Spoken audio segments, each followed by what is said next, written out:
You're someone who values getting right to the heart of things efficiently. And that's exactly what we're aiming for today. Right. We're doing a deep dive into the recent passing and funeral of Pope Francis. We're drawing heavily on a really, I thought, compelling report from The Economist. Mm. It offered some unique perspectives. It did.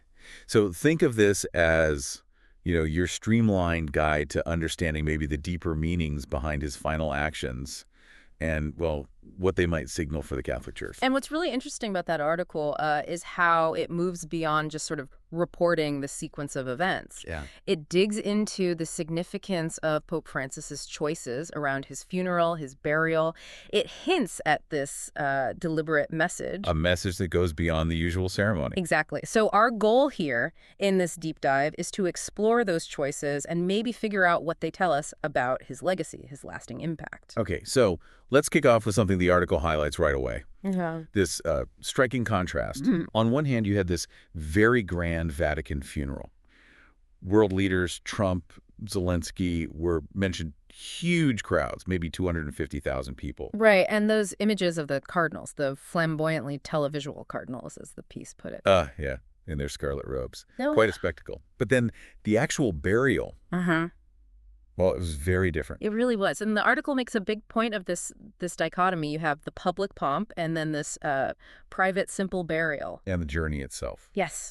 The 6-kilometer journey of the cortege right across Rome to the Basilica of Santa Maria Maggiore.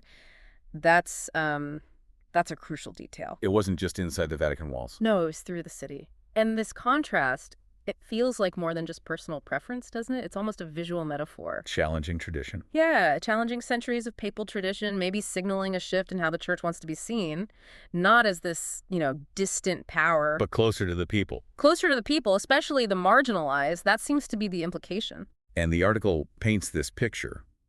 While the dignitaries, the powerful, were leaving the Vatican, a group of Rome's poor were actually waiting at Santa Maria Maggiore for Francis's arrival. That image is incredibly powerful. The powerful leaving, the vulnerable waiting. It really, it underscores a theme, doesn't it? A central theme of his papacy. Absolutely. And then the burial itself, you mentioned a simple wooden coffin, a tomb made of Ligurian marble, which I understand is a nod to his family's background. Yes, exactly. And just that single inscription, Franciscus. Wow, just a name. It's a very deliberate stripping away of the usual papal grandeur, the titles, everything. It almost makes you think of that quote, the one mentioned in the article where Francis talked about reforming the Vatican. Oh, the Sphinx quote? Yeah, like trying to clean the Sphinx with a toothbrush. Yeah. It suggests he saw it as this immense, almost impossible task. It really does. And, well, it makes you wonder, doesn't it, maybe? Recognizing how slow institutional change can be.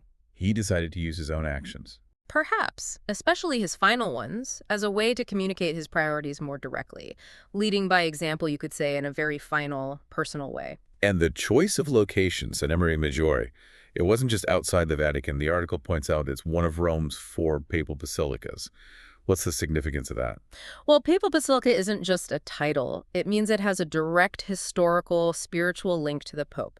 So choosing one of those, but not St. Peter's, is very deliberate. Right. And, other popes have been buried outside the Vatican, but the last one mentioned was Leo XIII, way back in 1903.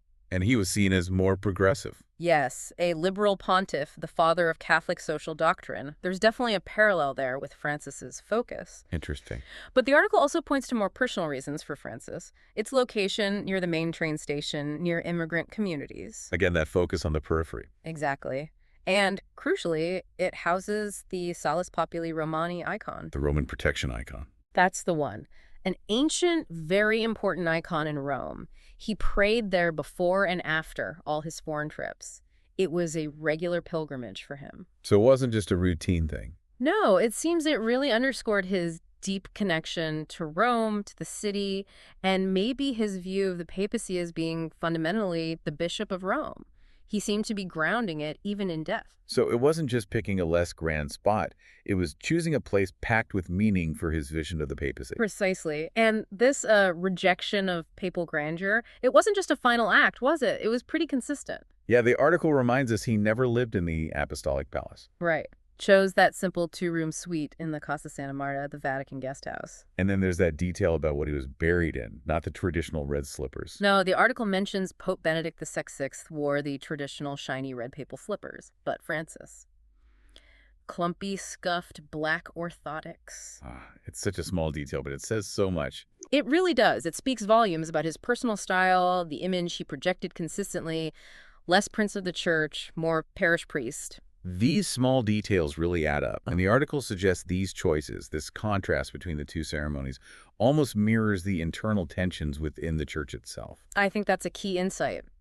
The Vatican ceremony representing, the institution, the colonnades and conspiracies, the immense history and, yes, wealth. The museums with treasures of inestimable value. Right. And contrasting that with the church's presence out in the world in, as the article puts it, some of the most wretched places on earth. So Francis's final arrangements were like a statement. A very deliberate one, it seems, about where the church's true place, its focus should be. On the margins. On the margins of society. That seems to be the undeniable message. And it wasn't just symbolic either. The article mentions a very concrete action he took near the end with his personal money. Ah, yes.